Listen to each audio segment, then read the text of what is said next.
nagkakagulo lang sila pag lumalabas sila ng bike lanes. Kasi may mga bikers na dumigit na minsan lang. Para sa akin, nakakatulong. Kasi doon sa lahat, bawas mo yung pera. Hindi naman. Kasi, ano yan eh, dapat bigyan natin ng lane sila. Kasi minsan kasi may mga bikers na mga pasawan na lumalabas ng bike lane, which is minsan nagkukos ng traffic kasi humihinto sila para bigyan ng pera.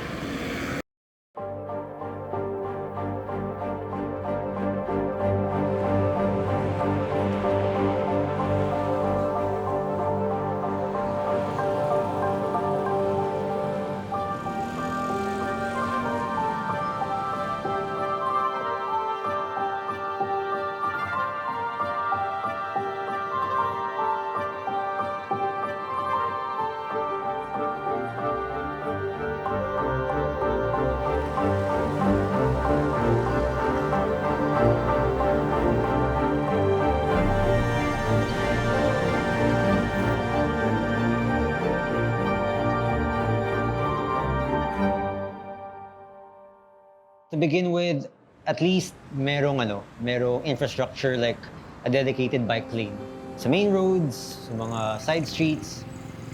Kasi the way it's implemented now is parang hinabol lang because the need is there. Can it be better? Yes, for sure. My main mode of transportation is I use my gravel bike to work.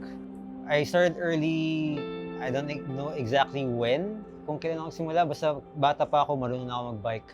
But hindi siya regular thing na like I would bike every day, I would bike far. When I was younger, I only saw biking as like a hobby. Ganyan. But nung nag-pandemic, that was when I saw it as a mode of transportation. Since parang concerned naman ako, since I live with my family, concerned ako for my parents na if I do, say, get COVID, ayokong mahawa din sila. The only option for me was to bike commute rather than take public transport. So, nag-start ako 2020 and since then, mostly I've been bike commuting.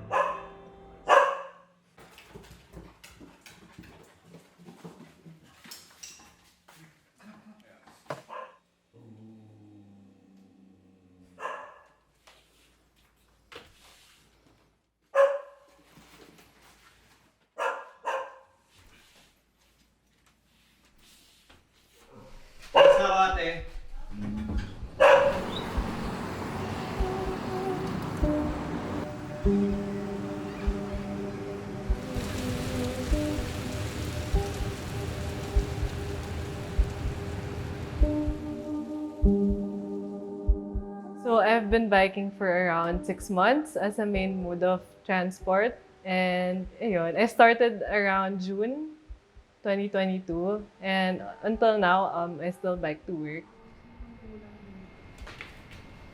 Sorry kung walang pagkain, nagugutom na ako. Actually, before the pandemic, I didn't even think about biking to work or any other means of transport. So I actually used to drive to work and sobrang hassle. Sobrang nakakapagod. Anyway. But yun, when I saw that there have been improvements, so even though it's a bit gradual, so I've been encouraged to bike more and to bike to work. So I actually want to go into more long distance rides.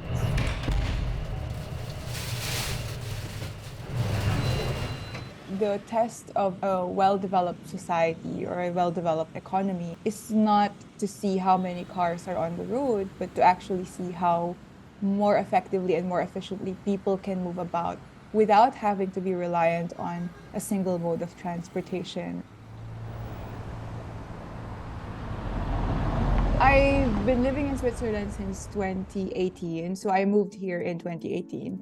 And I moved here because my husband, he's working as a scientist in ETH, so that's a higher educational institution here. And ever since, I've just been living here. Yeah.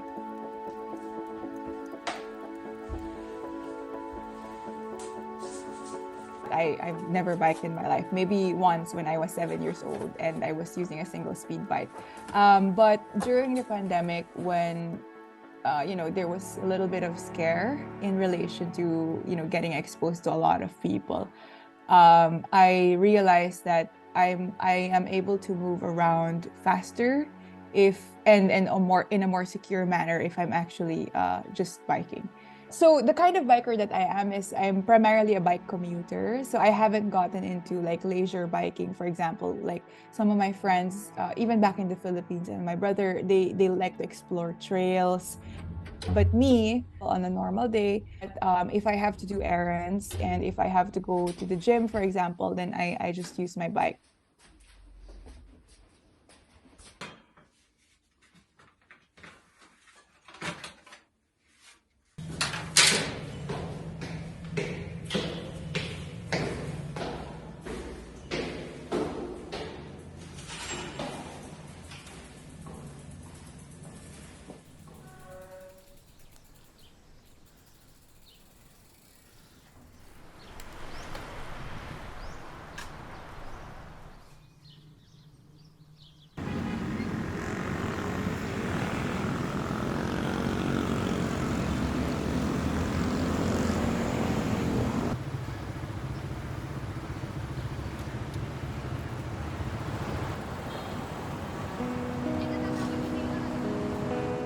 Okay naman, nakakatulong naman kahit pa paano kasi kahit pa paano sila yung nagiging dahilan para hindi mag-traffic.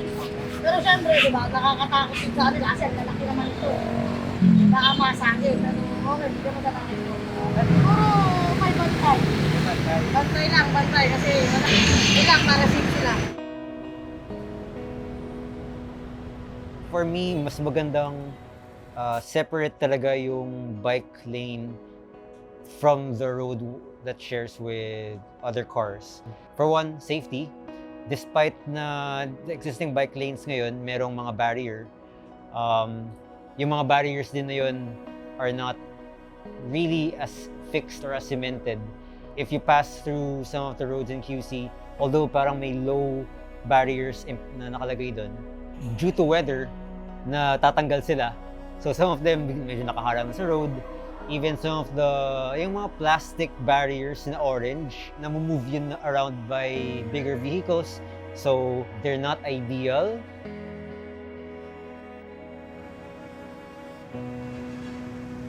What I feel like yung medyo unfortunate lang with bike commuting is because hinabol lang yung bike lanes. And most of the roads, yung mga manholes, nandun sa side. So what ends up, since nandun yung mga manholes, some of them are not parang properly closed. May konting siwang, ganyan. Or medyo depressed, nakalubog. Na wala, parang kailangan daanan talaga. So pwede kang ma-off balance, or minsan, because there are no adequate space for pedestrians, o kaya yung mga pedestrians na minsan nag-aabang ng sakay, bigla silang lalabas. So those are unfortunate things na I've gotten to encounter during the pandemic.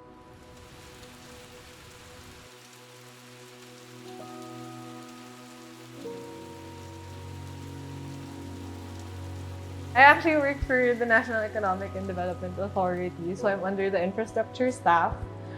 And one of the things that I've seen, like in our current national plans, it's actually for the longest time, they've been pushing for mobility of people and goods over vehicles.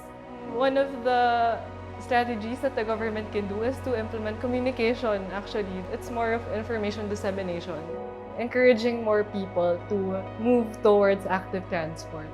And apart from that, install more street lights, improve accessibility, and multimodal transport.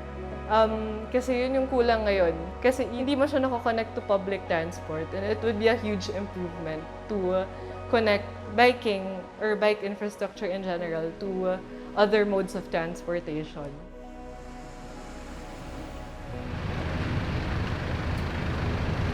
Sorry, kukunin ko.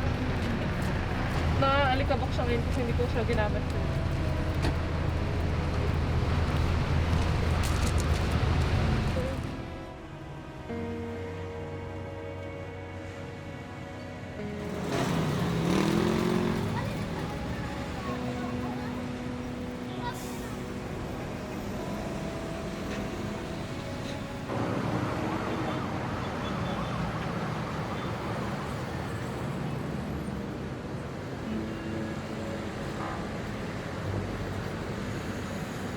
namin, GTD, under ng Philippine Transport Division, which is kami yung nag-handle sa bike lanes and bikers.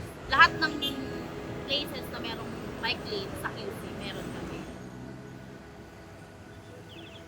Kapag yung mga bikers, nag-i-stay sila ng bike lane, napapastop ng maayos, napapaflow ng maayos yung mga traffic din, yung mga sasakyan, kasi may stop and go din. Kumbaga parang kami yung human traffic light ng mga bikers.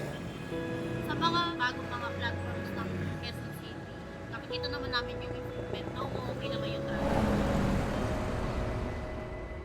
Actually, in Switzerland, I feel like they have, for me, coming from my perspective as a person who has seen what the biking conditions are in the Philippines, I feel like in Switzerland specifically, they have very good infrastructure.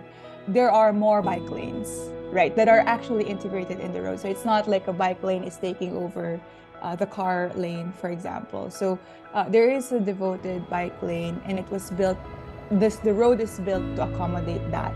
There is also a huge community here of cyclists. Because of that collective, I think that community is able to lobby for specific policies that has to do with the safety of the cyclists.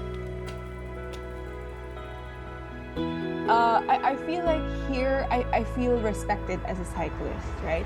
But also that means I have to respect cars wherever they are. Like, I don't just break the lane or something, or go onto their lane when I actually have my own lane, right?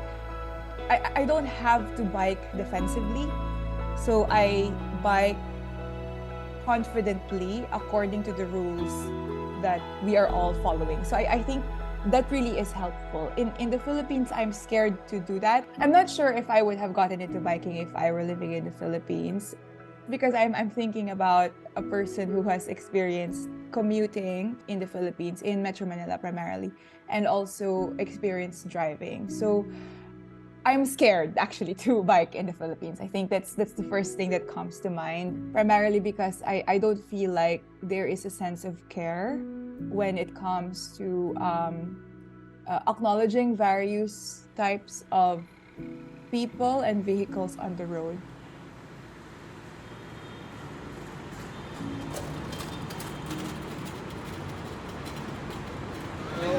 Kasi yung anak ko nagbabike din. Totoo mag-bike talaga ako.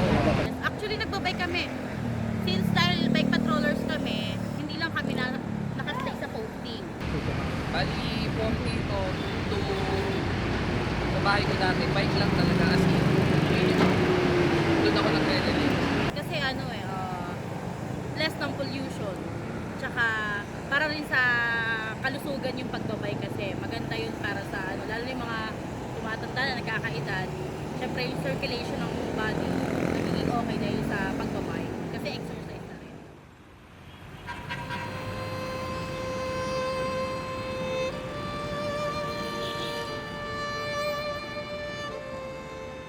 If other countries can improve their bike infrastructure, parang why not us? There's so much freedom nung first time ko na-experience makapag-bike commute, and lahat ng mga coaching nalalapasan ko, seeing everyone getting left behind habang sila stuck doon. Ako, nakakalusot, nakakadiretso lang ako. Ang sarap lang ng feeling na hindi ako stuck there with them. I recommend biking. It's an exercise for people na hindi masyadong active noon. They can start within their village. And then pag comfortable sila doon, they wanna expand their comfort zone a bit more. Pwede sila lumabas ng konti, get further and further until eventually everything is routine. It also builds your awareness. You should be focused on everything around you. The road, other vehicles, yung mga tao. It sharpens your mind, yung vision mo. You know what to look out for.